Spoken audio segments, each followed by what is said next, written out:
গঙ্গায় চুক্তি আছে, সেই চুক্তিটাও 2026 সালে শেষ হবে। 1996 সালে এই চুক্তি করা হয়, 30 বছর নিয়ে। সেই চুক্তি তো নবায়নের ইস্যু আছে বা নতুন করে চুক্তি করার ইস্যু আছে। ওই গঙ্গা চুক্তিতে একটা আর্টিকেলে বলা ছিল 96 সালে, এটা ভারত বাংলাদেশ দুই পক্ষই স্বাক্ষর করে, যে এই চুক্তি অনুযায়ী এইরকম যে চুক্তি যেন অন্যান্য নদীগুলোতে করা যায়, সেই জন্য দুই পক্ষ উদ্যোগ নেয়। তিস্তার যে পানিটা, বিশেষ করে শুকনো মৌসুমে যে আমরা পানিটা পাই, সেই পানিটা আমাদের যে ন্যায্য হিস্সা বা নিয়ম অনুযায়ী যে আন্তর্জাতিক আইন কানুন অনুযায়ী যে পানিটা পাওয়ার কথা, সেটা আমরা পাই না। এই নদীতে কোনো চুক্তি নাই ভারতের সাথে, চুক্তি হওয়ার কথা ছিল 11 সালে, এই চুক্তিটা হয় নাই, সবাই জানেন। তো এখনো এই চুক্তি হয় নাই, এবং বর্ষাকালে আমরা যেমন থই থই পানি দেখি, তিস্তার দুইটা রূপ দেখি আমরা। বর্ষাকালে মনে হবে এই তিস্তার পাড়ে গেলে, বাংলাদেশে অন্য জায়গায় বন্যা হোক না হোক, প্রত্যেক বছর কম বেশি তিস্তায় আপনি বন্যা দেখবেন, শত শত গ্রাম ডুবে থাকে।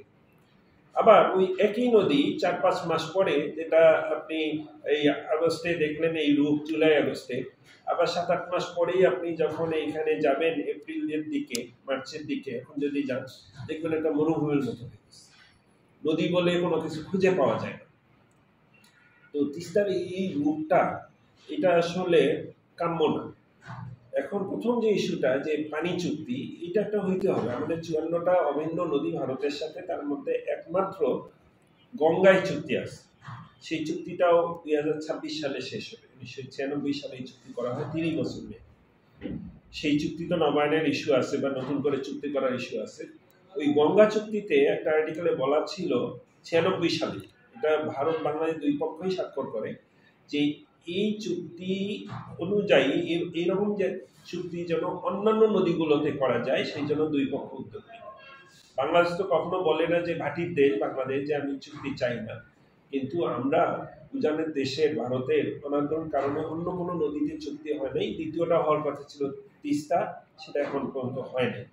যার ফলে শুকনো মৌসুমে যেটা হয়, আমাদের যেমন তিস্তা নদীর উপরে ডালিয়া পয়েন্টে আমাদের একটা ব্যারাজ আছে, তিস্তা ব্যারাজ বলি, একই ধরনের একটা ব্যারাজ আমাদের সীমানা থেকে প্রায় 80 কিলোমিটার উজানে এখানে ভারতের গজলডোবা একটা ব্যারাজ আছে, ওটাও তিস্তা ব্যারাজ।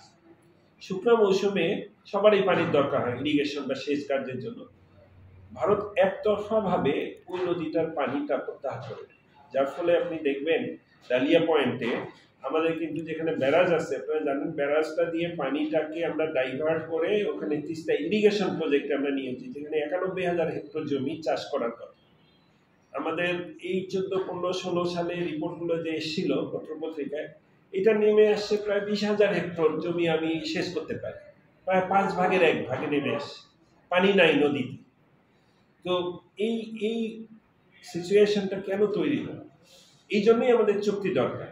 গঙ্গায় এখন চুক্তিটা যেটাই হোক, চুক্তি অনুযায়ী পানি আমরা পাই কি না, চুক্তিতে বলা আছে মিনিমাম এত পানি আমি পাবো, সেইটা মনিটর করার জন্য বাংলাদেশের একটা টিম জানুয়ারির 1 থেকে মে মাসে 31 পর্যন্ত প্রত্যেক বছর এই 5 মাস শুকনো মৌসুমে ফারাক্কা পয়েন্টে থাকে, ফারাক্কা ব্যারাজে।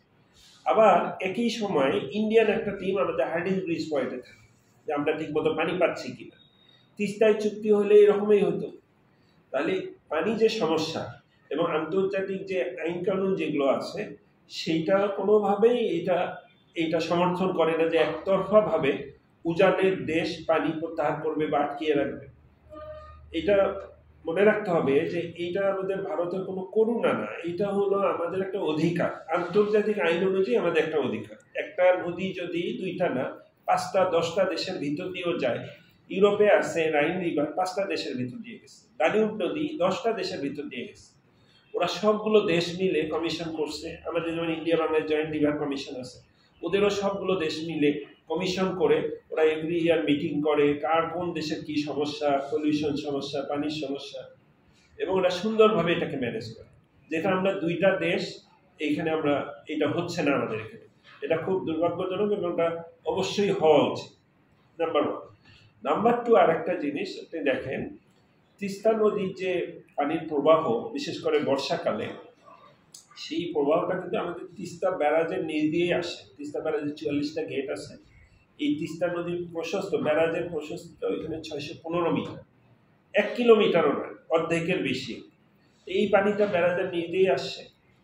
সেই পানিটা যখন ভাটিতে যাচ্ছে নদীতে, তিস্তা ব্যারাজটা কিন্তু আমাদের ইন্ডিয়া বাংলাদেশ বর্ডার থেকে প্রায় 20 কিলোমিটার ভাটি। এরপরও আমাদের আরো 100 কিলোমিটারের মতো নদী লম্বা, যেটা তিস্তা নদীতে এসে এই চিলমারিতে এসে ব্রহ্মপুত্রের সাথে মিলে গেল, তারপর যমুনা নাম হয়ে গেল।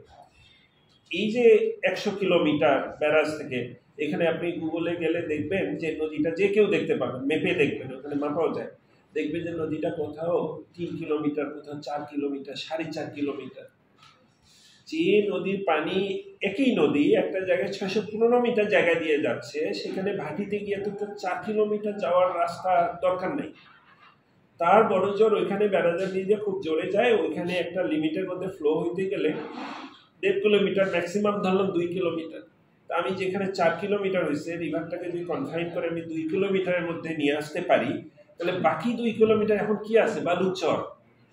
এইটাকে বলা হয় ল্যান্ড রিক্লামেশন, ভূমি পুনরুদ্ধার। তাহলে দুটো জিনিস হবে।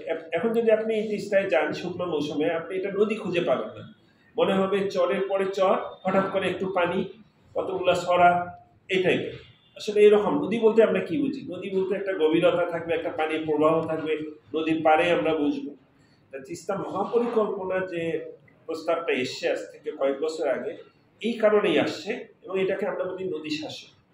একটা নদীকে আপনি যদি, এটা যেহেতু এলুভিয়াল রিভার, সফট সয়েল, আপনি যদি এইটাকে নিয়ন্ত্রণ না করেন, তাহলে আমি যেমন বললাম যে আমার গ্রাম ভেঙে গেছে 1987 সালে, এরপরে কিন্তু শুধু আমার গ্রাম না, শত শত গ্রাম, আপনি ওখানে তিস্তার পাড়ে গেলে মানুষের দুঃখ দুর্দশার কথা শুনবেন, যে এটা শুধু একবার না, কারো কারো, আমার নিজের বাড়ি 2 বার, আমরা 1 কিলোমিটার দূরে সরে গেলাম, আবার 91 সালে সেটাও ভেঙে গেল।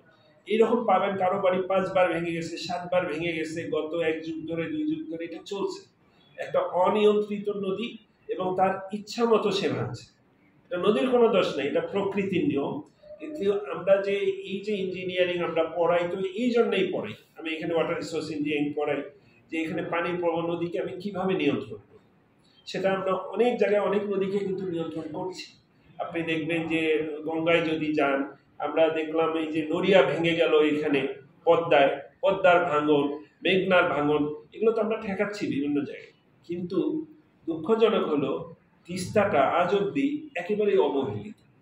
এটা যেমন একটা অবহেলিত জনপদ বলবো আমরা, উত্তরাঞ্চলের একেবারে সর্বপ্রান্তে, উত্তর পশ্চিমে বাংলাদেশে, এইখানে ওই রকম কোনো কনসেন্ট্রেশন কখনোই দেওয়া হয় নাই।